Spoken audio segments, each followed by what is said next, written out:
After Alex Pereira's dominant win at UFC 320, there's been a lot of talk about who he should fight next and at which weight class. In my opinion, there are 5 potential options. At 205, you have the Jiri trilogy. You also have a fresh matchup with Carlos Ulberg. If you were to move up to heavyweight, you have a Jon Jones super fight. And then he also could go for triple champ status and take on the winner of Tom Aspinall versus Ciryl Gane. So in this video, I want to talk through all of those potential fights and then pretty much rank them based on how interested I am in each of these matchups happening. If you enjoy the video, hit the like button, subscribe. Let me know your thoughts. Who do you want to see Alex take on next? But I'm going to start off with the fight that I'm least interested in, and it is the Jiri Prochazka trilogy. Now, I think if you were just to remove Pereira from being the champion, Jiri has a really strong case for a title shot. Since losing his last title opportunity, he has picked up back-to-back knockout wins, both in super fun, entertaining fights against legit competition, right? Like round 3 knockouts against Jamal Hill and Khalil Roundtree. Jiri's a fan favorite. He's always going to be in fun fights. I will never not tune in for a Jiri fight, right? Like if he's on a card, you know you are going to be getting a super entertaining matchup and likely some sort of highlight reel finish. The problem with this matchup is I just don't see what changes from the first 2 fights, right? Jiri was knocked out in both of them. The first one, at least the first round, was fairly competitive, but the second fight was just a shutout. And yeah, it was short notice, but it was short notice for both guys. Jiri was pretty much knocked out twice. Like he was saved by the bell in round 1 and then got knocked out like 10 seconds into the second round. And once again, I just don't know what changes. Like I do think Jiri's gotten a little bit better at keeping the hands up, but the defense is still bad. If you're getting clipped by Khalil Roundtree on the feet, like Alex Pereira is really going to hurt you. And I just think stylistically, it's a bad matchup for Jiri. Like Jiri relies on his durability, his cardio, his power. He's not going out and outclassing dudes, right? Like he's actively losing to Khalil Roundtree. He's actively losing to Alexander Rakic, but he can just take the damage. These other guys start to fade and they can't take the same punishment back. That's how he wins fights. You just can't beat Alex Pereira that way because he's too sharp. He hits too hard. There's really been one dude in the UFC that we've seen have the power to just put Jiri away, and that has been Alex Pereira. So the trilogy, I'm just not super interested. I do think Jiri deserves a title shot, but it's not a matchup I want to see at this point. Maybe one more big win and then he's undeniable, but as of right now, just not interested. Then this might be controversial. Another fight that I don't love, this would be ranked like number 4, is Tom Aspinall. Now, if I were to look at the positives of this matchup, it's probably the second biggest fight for him out there. Pereira is the biggest active star in the UFC. I think Tom Aspinall does have a lot of star potential. It's kind of been stifled a little bit with the whole Jon Jones debacle and him being put on ice, but I still think that star power is there. It's a champ versus champ fight. He'd be going for triple champ status. Both of these guys have crazy power. Like it would be pretty easy to build up this matchup. But stylistically, I kind of just hate it for Alex Pereira. Tom Aspinall is an elite athlete. He's something at heavyweight that I don't really think we've seen before. And he's a capable grappler. Like I know he goes out there and he's typically just nuking dudes, but I think he's going to go in there and push a grappling heavy game plan. I think he's even talked about it. Like if he were to fight Pereira, he would just take him down right away. And although we have seen Pereira's takedown defense look decent against Magomed, I just think Aspinall would show levels there. I think he would just bulldoze Pereira in the grappling, and I just wouldn't be super interested in that. I also kind of want to see Aspinall just build himself up a little bit more. Like he just became undisputed, right, with Jon Jones vacating. Let him get a couple of title defenses, build up his own star power, and then we could truly see a mega fight here between Tom and Alex Pereira. So not super in on that one. I'm obviously not going to complain if they make that massive fight, but for me, just not the most into it. Then I think the mid-level option, and I think the best option at 205 if he wants to stick around, would be Carlos Ulberg.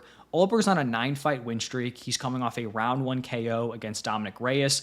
I do think he has a resume that is deserving of a title shot. Before that Reyes fight, picked up a decision win against Jan Blachowicz. Like I said, 9-fight win streak. If you're winning 9 in a row, especially with a decent number of those being against ranked opponents, I do think you're going to be in the title mix. Also, stylistically, I think it's fun. Striker versus striker. Ulberg's not going to go in there and try to, out grapple Alex Pereira. At least if he does, I don't think he's going to have a ton of success.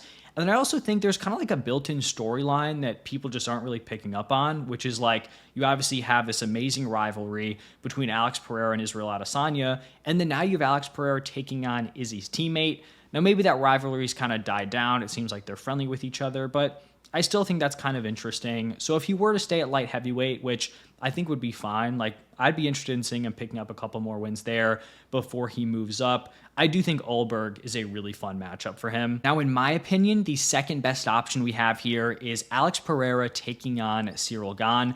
Now, I'll say right off the bat, I do not expect Ciryl Gane to get past Tom Aspinall. If you guys have followed the channel for a little bit, you know I am very high on Tom Aspinall. I think Aspinall gets it done. However, on the off chance that Ciryl Gane pulls this one out, I'd actually be more interested in this stylistic matchup between Alex Pereira and Ciryl Gane. I think first off, Gane just doesn't have the same grappling upside as a Tom Aspinall, where in a pure stand-up fight, like I just think it's a lot more interesting. I think Pereira is a lot more competitive against Gane and probably is the favorite against Ciryl Gane, whereas I think he's a pretty solid underdog against Tom Aspinall. And then also if Gane wins, I just don't really have as much interest in like trying to keep up the integrity of heavyweight, because it's like it's been a gross weight class due to Jon Jones clogging it up and then just taking fights against undeserving contenders.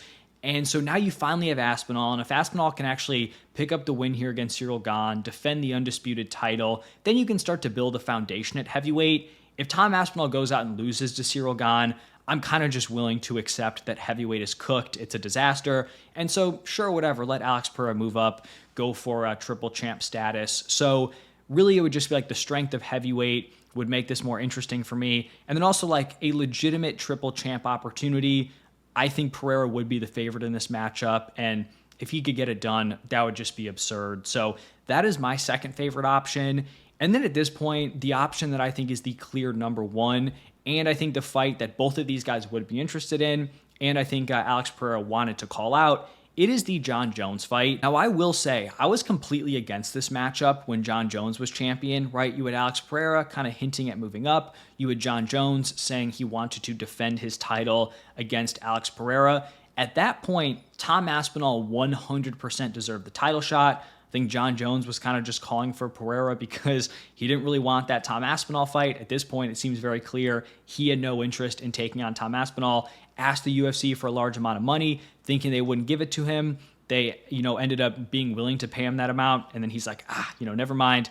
I'm good. I'm moving on. I also didn't really like this fight because I felt like it was an awful stylistic matchup for Alex Pereira, but I do think things have changed, right? First off, Jon Jones, no longer the champion. He is no longer holding up a division. This would kind of be, a unique super fight opportunity, no title on the line.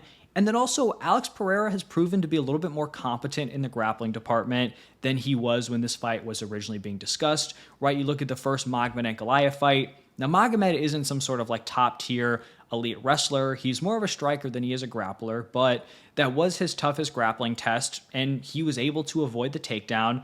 Do I think that translates over to a Jon Jones matchup up at heavyweight? Not necessarily, but I do have a little bit more confidence in Pereira in that realm. And then I also just think as more and more time goes on, Jon Jones is getting older. He's going to be slower, a little bit less explosive than he was in his prime. I think Alex Pereira is the hardest hitter that Jon Jones will have ever faced. And so I think competitive-wise, I do think it's probably a closer fight, even than I thought it would have been like, a year and a half ago. And then just in terms of like business, this is the biggest non-Conor fight the UFC can make, potentially the biggest non-Conor fight in UFC history. It seems like Pereira wants it. Jon Jones wanted it at one point. Did he actually want it, or did he just want it to avoid Tom Aspinall? I guess we don't know, but this would be my number one option. Also, if this happens, you can make an interim title between Jiri Prochazka, Carlos Ulberg. I think that's a super fun fight. So you've pretty much made two big fights just by making the one between Alex Pereira and Jon Jones. So those are my thoughts. I think there's a lot of interesting options on the table. I will say, right, like if an Alex Pereira Jiri Prochazka fight is the worst option available, you're in a pretty good spot. He's got a lot of quality options. I'd like to hear what you guys think. How would you rank these matchups? Do you agree? Do you disagree with me? Let me hear it in the comments. But thank you all for stopping by, and I'll see you in the next one.